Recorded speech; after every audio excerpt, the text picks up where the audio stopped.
अस्सलाम वालेकुम दोस्तों, मैं any Khan from channel astro moksha एक दफ़ा फिर आप सबकी खिदमत में हाजिर हूँ।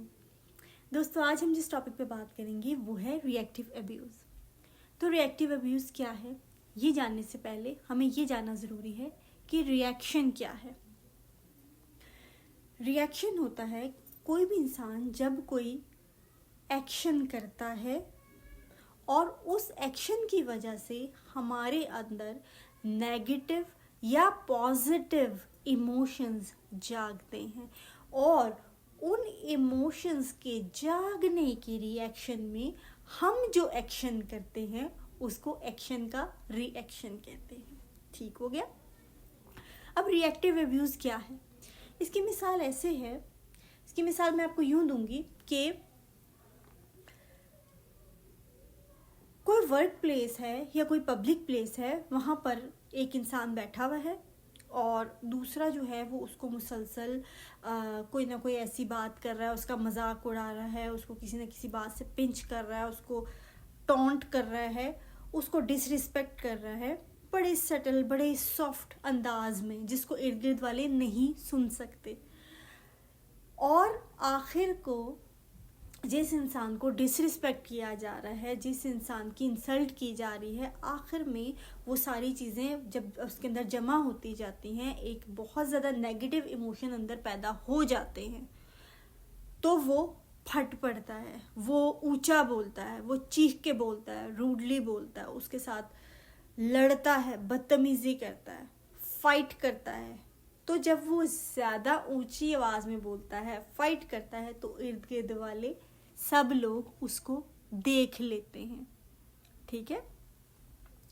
अब जब सब लोग उसको देख लेते हैं तो क्या होता है, उसके बारे में क्या सोचते हैं? कोई अच्छी राय तो नहीं कायम करते ना, उसके बारे में यही राय कायम करते हैं कि ये इंसान तो बहुत लड़ाका है, ये इंसान तो बहुत बदतमीज़ है, ये इंसान तो पागल है, जिस तरह से इसने पब्लिक प्लेस में बिहेव किया, सबके सामने बदतमीज़ी की, चीखो पुकार की, ये तो इनसेन है, ये तो इस काबिल नहीं है कि इसको लोगों के बीच में लाया जाए। इससे उसकी रेपुटेशन ख़राब हुई। ठीक है। और उसको बहुत बुरे इमोशंस फील करने पड़े, यानी कि गुस्सा, नफरत, ये इमोशंस, ह्यूमिलिएशन तो वो पहले ही फील कर रहा था, इंसल्ट भी फील कर रहा था। इमोशंस जब हमारे अंदर भरते जाते हैं, उनका कोई आउटलेट नहीं होता। तो जैसे प्रेशर कुकर होता है ना, एक तो हमने देगची चूल्हे पे चढ़ा दी, ठीक है, और चूल्हा ऑन है और उसका हल्का सा भाप भी बाहर निकलती जा रही है। वो सटल तरीके से कोई आपको टॉन्ट कर रहा है तो आपने भी उसको टॉन्ट बैक कर दिया, वो होता है। दूसरा होता है जब ऊपर से बंद होता है और नीचे से चूल्हा ऑन है, इसका मतलब है चीज़ आ तो रही है, जा नहीं रही, उसके अंदर भर रही है।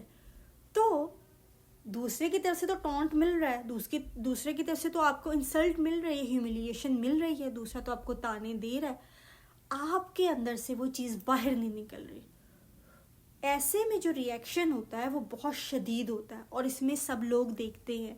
और होता ये है कि जो इंसान टॉन्ट कर रहा होता है, जो इंसान इंसल्ट कर रहा होता है, वो तो लोगों के सामने बुरा नहीं बनता, लेकिन जो बेचारा अब्यूज़ फेस कर रहा होता है ऑलरेडी, जो विक्टिम होता है, वही लोगों के सामने बुरा बन जाता है। क्योंकि लोग कहते हैं कि ये तो बड़ा बदतमीज़ है, ये तो पागल, ये तो लड़ाका है, ये तो इंसेन है, ये तो जो है इस काबिल नहीं है कि इसे लोगों के बीच में लाया जाए, ये तो बड़ा एब्यूजिव है। तो एब्यूज़ जो विक्टिम होता है वही एब्यूसिव लोगों की नज़र में बन जाता है। तो इसको कहते हैं रिएक्टिव एब्यूज़। ठीक है।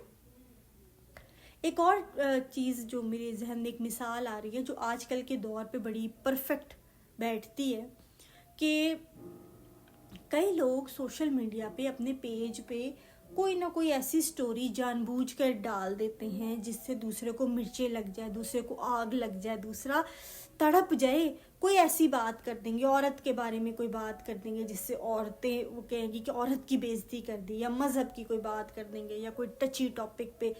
उनका मकसद सिर्फ ये होता है कि दूसरे के अंदर एक नेगेटिव इमोशन जगाया जाए। गुस्सा, नफरत, जो है वो इन्फीरियॉरिटी कॉम्प्लेक्स और जाने क्या क्या जो नेगेटिव इमोशन होते हैं वो लोगों के अंदर जागते हैं, और उन नेगेटिव इमोशंस के आने से वो रिएक्ट करते हैं। और रिएक्शन क्या होता है, उसकी पोस्ट के ऊपर कोई ना कोई गुस्से का रिएक्ट करना शुरू हो जाते हैं। अब क्या होता है, हमारे अंदर तो नेगेटिव इमोशन जाग गया, दूसरे को क्या मिला, दूसरे को रिएक्शन मिल गया। तो कई दफा जो नार्सिसिस्ट लोग होते हैं वो, उनकी सेल्फ वर्थ नहीं होती, वो दूसरे के अंदर नेगेटिव इमोशन जगाते हैं और उनसे रिएक्शन हासिल करते हैं। उनको रिएक्शन मिल जाता है, यानी किसी ने रिएक्ट कर दिया तो उनको सेल्फ की वैलिडेशन मिल गई। चाहे वो रिएक्शन पॉजिटिव है या नेगेटिव, इससे कोई फर्क नहीं पड़ रहा। होते हैं ना सोशल मीडिया पे ऐसे लोग, उनको कोई फर्क नहीं पड़ता कि उनको चाहे गालियां ही पड़ रही होती हैं, वो कहते हैं देखो कितने लोग आ गए मेरी पोस्ट पर, कितने लोगों ने रिएक्ट कर दिया, कितने लोगों ने जो है वो मुझे गालियां दे दी, कमेंट्स देखो कितने करोड़ हो गए, रिएक्शन देखो करोड़ हो गए। वो रिएक्शन चाहे गुस्से वाले ही क्यों ना हो। सो बच्चों को ये सिखाना ज़रूरी है कि कोई इमोशन बुरा नहीं है, हर एक इमोशन की कोई मीनिंग होता है। इवन बच्चों को ये सिखाना भी ज़रूरी है कि एंगर का इमोशन भी बहुत ज़्यादा अहम है, उसकी भी कोई रीज़न होती है। जब कोई हमारी बाउंड्रीज को क्रॉस करता है तो उस वक्त हमारी एंगर वैलिड होती है, और एंगर को टाइम पे यूज़ करना कितना ज़रूरी है। जिस टाइम आपको कोई आपके साथ बुरा हो रहा है उस टाइम आपका एंगर को शो करना ज़रूरी है, वरना हम इनडायरेक्ट पैसिव एग्रेसिव तरीकों पे चले जाते हैं। फिर वही होता है जो प्रेशर कुकर, मैंने कहा ना कि चीज़ अंदर भरती जाती है और फिर जब वो एकदम ब्लास्ट होती है तो 4 लोग देखते हैं। उस वक्त जो विक्टिम है, जो सालों से एब्यूज़ बर्दाश्त कर रहा है, सालों से इंसल्ट बर्दाश्त कर रहा है, ह्यूमिलिएशन बर्दाश्त कर रहा है, टॉन्टिंग बर्दाश्त कर रहा है, नैगिंग बर्दाश्त कर रहा है, वो विक्टिम बेचारा भी ही लोगों की नज़र में एब्यूज़र बन जाता है। तो बच्चों को सिखाना है एंगर का बर वक्त इस्तेमाल, एंगर का हेल्थी आउटलेट, हेल्थी तरीके से एंगर को शो किया जाए, क्योंकि उससे ज़्यादा एंगर शो करने से दूसरे जिसको आप बताना चाह रहे हैं कि ये मेरी बाउंड्रीज है, उसके ऊपर असर कम होता है, इर्द गिर्द वाले लोगों के सामने तमाशा ज़्यादा बनता है आपका। और वही तमाशा जो है वो बेसिकली, जो अब्यूज़र होता है वो बेसिकली तमाशा ही लगा रहा होता है, वो लोगों को दिखा रहा होता है कि देखो ये कितना बुरा है। हर एक इंसान अच्छा बनना चाहता है, हीरो बनना चाहता है। अच्छा बनने के लिए मेहनत की ज़रूरत होती है।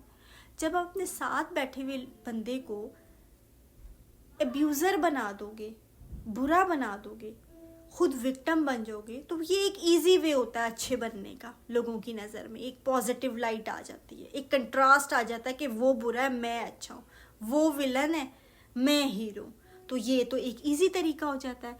और जो लोग छोटी छोटी चीज़ पे ट्रिगर हो जाते हैं, छोटी छोटी चीज़ पे अपना रिएक्शन शो करते हैं, ऐसे लोगों को ही रिएक्टिव एब्यूज़ किया जाता है, ऐसे लोगों को ही गुस्सा दिलाया जाता है, ऐसे लोगों को ही जो है लोगों के सामने कि वो फट पड़े लोगों के सामने, और लोगों के सामने जो है वो तमाशा बने और हम अच्छे बन जाएं और वो बुरा बन जाए।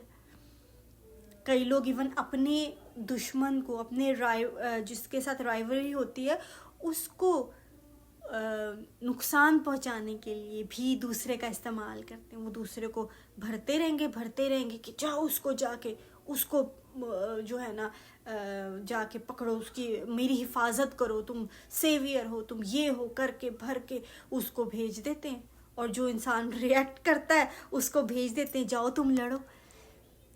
ज़्यादा जज्बाती होते हैं जो बच्चे, उनको कई दफ़ा इस तरह यूज़ किया जाता है, उनको जज्बाती किया जाता है, उनको कहा जाता है कि अच्छा फ़लाँ तो अपने आप को बहुत बड़ी तो समझता है, ये करता है। वो बच्चा लड़ लुड़ के सबके साथ फारिग हो जाता है, बुरा भी बन जाता है। और जो पीछे होते हैं वो उस बच्चे से अपना काम निकलवा लेते हैं, अपने दुश्मन को भी नुकसान पहुंचा लेते हैं, बुरा भी नहीं बनते, उनकी रेपो भी महफूज रहती है। तो ये सारी चीज़ें ये रिएक्टिव एब्यूज़ में आती हैं। किसी को बुरा फील करवाना, किसी को जो बुरा फील कर रहा है वही विक्टिम है, लेकिन जब वो रिएक्ट करेगा तो वो लोगों की नज़र में उसका रेपुटेशन का भी नुकसान होगा। लोग कहेंगे कि वो अब्यूज़र है, तो रेपुटेशन भी गई, बुरा भी फील किया। तो ये होता है रिएक्टिव अब्यूज़ में। तो जो है बच्चों को ना सिखाएं कि वो अपने इमोशन को सप्रेस करें, बच्चों को उनका हेल्थी आउटलेट सिखाएं। तो चलें ठीक है, इंशाल्लाह नेक्स्ट इसी वीडियो के साथ आपकी खिदमत में हाजिर होंगी। तब तक के लिए अल्लाह हाफिज़।